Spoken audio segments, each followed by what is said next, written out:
सुल्तान महमद फातेह के बारे में तो हर कोई जानता ही है, लेकिन उज़ुन हसन के बारे में बहुत से कम लोग जानते हैं। और जो लोग जानते भी हैं, वो इतनी ज़्यादा इन्फॉर्मेशन नहीं है उनके पास इसकी बीवियों के बारे में, इसके कितने बच्चे थे और इसके एक बेटे ने क्यों बगावत की थी उज़ुन हसन के अगेंस्ट जाकर, और उसके बाद सुल्तान महमद फातेह ने क्यों अपनी एक बेटी की शादी उज़ुन हसन के बेटे से करवाई थी। और सबसे बढ़ के उज़ुन हसन के बाद इसका नया सुल्तान इनके बेटों में से कौन बना था। बहुत सी ऐसी चीजें हैं जो कि आप लोगों का जानना बहुत ज्यादा जरूरी है। जैसा कि उज़ुन हसन और सुल्तान महमद फातेह की स्टोरी ही देखने को मिलने वाली है इसके सीजन 4 के अंदर, जहां पर आपको उदलुक वैली की जो जंग थी 1473 के अंदर, उसके ऊपर मेन फोकस किया जाएगा। और इस जंग के अंदर कितने बेटे शामिल थे उज़ुन हसन के, और उसी में से एक बेटा मर भी गया था इसी जंग के अंदर। तो इसीलिए ये वीडियो कंप्लीट लाजमी दिखेगा, आपकी सारी की सारी चीजें क्लियर हो जाएंगी और आपके पास सारी इंफॉर्मेशन आ जाएगी उज़ुन हसन के हवाले से। सबसे पहले अगर इसकी बीवियों की बात की जाए, टोटल 4 बीवियां थी उज़ुन हसन की, जिसके अंदर 3 मुस्लिम थी और एक नॉन मुस्लिम थी। सबसे पहली बीवी जिसका हिस्ट्री के अंदर नाम मिलता है उम्मत खातून, और उसका सबसे बड़ा बेटा और उज़ुन हसन का भी सबसे बड़ा बेटा जिसका नाम था उर्लू महमद, और इसके लिए इस एक्टर को फाइनलाइज कर लिया गया है। यही आपको इस सीरीज के अंदर उर्लू महमद का किरदार अदा करते हुए नजर आने वाला है, और इस बेटे की बहुत ही ज्यादा अहमियत होने वाली है इस सीरीज के अंदर, क्योंकि आगे चलकर इसकी स्टोरी बहुत ज्यादा इंटरेस्टिंग हो जाएगी सुल्तान महमद फातेह सीजन 4 के अंदर। इसके बाद इसकी जो दूसरी बीवी थी जिसका नाम सल्जोक शाह खातून था, जिसके लिए जिसको हम सब जानते हैं वालदा सुल्तान, उसको फाइनलाइज कर लिया गया है। और यही यहाँ पर आपको सल्जोक शाह खातून का किरदार अदा करते हुए नजर आने वाली हैं। और इनके टोटल 3 बेटे थे। सबसे बड़े बेटे का नाम था खलील बेग, दूसरे बेटे का नाम था यकूब बेग, और तीसरे बेटे का नाम था यूसुफ बेग। और इन्हीं के 2 बेटे इसके बाद जाके सुल्तान बनते हैं, जिसके अंदर सबसे बड़ा बेटा जिसका नाम खलील बेग था, वही उज़ुन हसन के बाद जाके सुल्तान बनता है। और इसी सल्जोकशा बेगम की वजह से इसका जो सबसे बड़ा बेटा था जिसका नाम ओरलू महमद बेग था, वो बगावत करता है अपने बाप के अगेंस्ट जाकर, क्योंकि सल्जोक शाह शुरू से ही चाहती थी कि उसी के बेटों में से उसका कोई एक बेटा सुल्तान बने उज़ुन हसन के बाद। तो इसलिए शुरू से ही उसने इसके हवाले से कोशिश करना शुरू कर दी थी। लेकिन ये जानते हुए भी कि सबसे ज्यादा अहमियत अब कोयूं सल्तनत के अंदर उज़ुन हसन के बाद इसके बड़े बेटे उर्लू महमद को दी जाती थी, और यही सबसे बड़ा कमांडर था अपनी आर्मी का, लेकिन उस सबके बावजूद इसको नजरअंदाज किया गया। इसी की वजह से 11 अगस्त 1473 के अंदर जब जंग लड़ी गई थी उदलुक वैली के अंदर, उस जंग की जब शिकस्त का सामना करना पड़ा था उज़ुन हसन को, उसके बाद इसी मौके का फायदा उठाते हुए उर्लू महमद बे ने बगावत कर दी थी अपने बाप के अगेंस्ट, कि इस सब का फायदा उठाते मैं इस तख्त के ऊपर कब्जा कर सकता हूँ।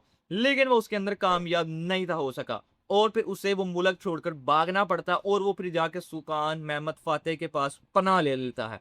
और इसी सुल्तान महमद फातेह ने बाद में 1474 के अंदर अपनी बेटी, इसका नाम गेवर खातून था, उसकी शादी इसी उर्लू महमद बेग से करवाई थी। और फिर 1474 के बाद 1477 के अंदर दोबारा ये सुल्तान महमद फातेह की आर्मी का इस्तेमाल करते हुए हमला करता है उज़ुन हसन की सल्तनत के ऊपर, ताकि वो एक दफा अपना तख्त हासिल कर सके। लेकिन वो इसके अंदर कामयाब नहीं हो पाता, और 1477 के अंदर उर्लू महमद बेग की मौत हो जाती है। और फिर इन्हीं का एक बेटा था जिसका नाम था अहमद पाशा, और वही बाद में जाके 1497 के अंदर दोबारा सुल्तान उस्मानिया की आर्मी का इस्तेमाल करते हुए तख्त के ऊपर कुछ महीने के लिए बैठ जाते हैं। इसीलिए ओरलो महमद की जो स्टोरी है वो बहुत ही ज्यादा इंटरेस्टिंग होने वाली है इस सीरीज के अंदर, और खासकर आपको यहाँ पर सुल्तान महमद फातेह की बेटी गेवर खातून भी देखने को मिलने वाली हैं, और ये जो बाद में सुल्तान बने थे अभी जो शहजादा बायाजीद है उनकी ये बहन थी। और इसी के साथ खलील जो थे वो सबसे पहले सुल्तान बने थे उज़ुन हसन के बाद, और दूसरे नंबर के ऊपर यकूब जाके सुल्तान बनते हैं अपने भाई के मरने के बाद।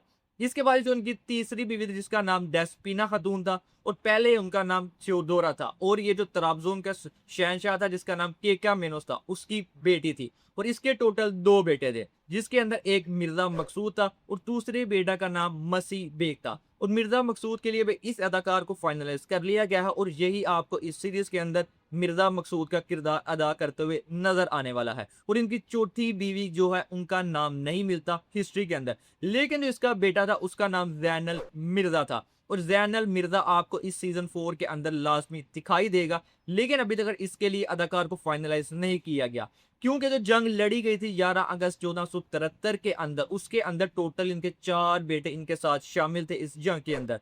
सबसे बड़ा बेटा उर्लू महमद, और फिर दूसरे नंबर के ऊपर खलील बेग जो बाद में सुल्तान बने थे उज़ुन हसन के बाद जाके। तीसरा बेटा वही मिर्जा मकसूद जो कि इस सीरीज के अंदर शामिल हो चुका है, और चौथा बेटा यही जैनल मिर्जा भी था। और इनमें से जैनल मिर्जा ही यहाँ पर मरता है जब शहजादा मुस्तफ़ा और जैनल मिर्जा की आर्मी आमने सामने आती है। उस जंग के अंदर जैनल मिर्जा मर जाता है, और इसी मरने के बाद उज़ुन हसन को काफ़ी ज़्यादा सदमा पहुंचता है। उसके बाद इनकी आर्मी के हौसले टूट जाते हैं। तो यानी आपको बेसिकली दो लाजमी इसके अंदर इनकी बीवियां देखने को मिलने वाली हैं। एक तो सल्जोक शाह बेगम के लिए अदाकार फाइनलाइज हो चुकी है, दूसरी डेस्पिना खतून के लिए भी अदाकार को फाइनलाइज लाजमी किया जाएगा। इनके बेटों की बात की जाए, 2 बेटे तो आपको देखने को मिल ही चुके हैं, लेकिन इसके अलावा खलील लाजमी आपको देखने को मिलेगा। इसी तरह जैनल मिर्जा भी आपको लाजमी देखने को मिल सकता है। यानी अभी आपको एक और इनकी जोजा जो है वो उसके लिए अदाकार को फाइनलाइज किया जाएगा। इसी तरह 2 बेटों के लिए अभी और अदाकार को फाइनलाइज किया जाएगा। आज की इस वीडियो के अंदर मुझे लगता है कि आपकी सारी चीज़ें क्लियर हो चुकी होंगी, आपको काफ़ी ज़्यादा इन्फॉर्मेशन मिल चुकी होगी ओजन हसन के हवाले से भी, और आपको इस सीज़न 4 का देखने का और भी ज़्यादा मज़ा आएगा। अगर वीडियो अच्छी लगी हो तो वीडियो को लाइक करना मत भूलना, और अपने उन दोस्तों के साथ भी वीडियो को ज़रूर शेयर करना जो कि ओजन हसन की हिस्ट्री जानना चाहते हैं या सुल्तान महमद फातिह सीज़न 4 देखना चाहते हैं, ताकि ये इन्फॉर्मेशन उन तक भी पहुँच सके। आज की वीडियो के अंदर बस यही था। मिलते हैं आपसे नेक्स्ट वीडियो में, तब तक के लिए अल्लाह हाफिज़।